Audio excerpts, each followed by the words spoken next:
Hi, ഞാനിന്ന് വന്നിട്ടുള്ളത് കരിമീൻ എളുപ്പത്തിൽ എങ്ങനെ കറി വയ്ക്കുക എന്നുള്ള റെസിപ്പി ആയിട്ടാണ്. അതിനായി വെളിച്ചെണ്ണ ഒഴിച്ച് ചട്ടി ചൂടായപ്പോൾ ഉള്ളി, വെളുത്തുള്ളി, പച്ചമുളക്, തക്കാളി, വേപ്പില, മുളക് പൊടി, മഞ്ഞൾപ്പൊടി ഇതെല്ലാം ഇട്ട് വഴറ്റിയതിന് ശേഷം തേങ്ങാപ്പാലൊഴിച്ച് നന്നായി തിളച്ചതിന് ശേഷം നമ്മുടെ കരിമീനിട്ട് 10 മിനിറ്റ് നമ്മൾ വേവിച്ച് കഴിഞ്ഞാൽ നമ്മുടെ എളുപ്പത്തിലുള്ള കറി റെഡി ആയിട്ടുണ്ട്.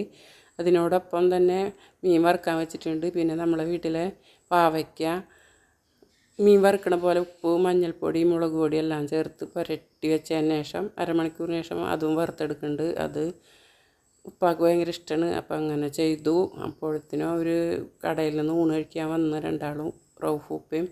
അപ്പോൾ അവർക്ക് ഭക്ഷണമൊക്കെ കൊടുത്തു.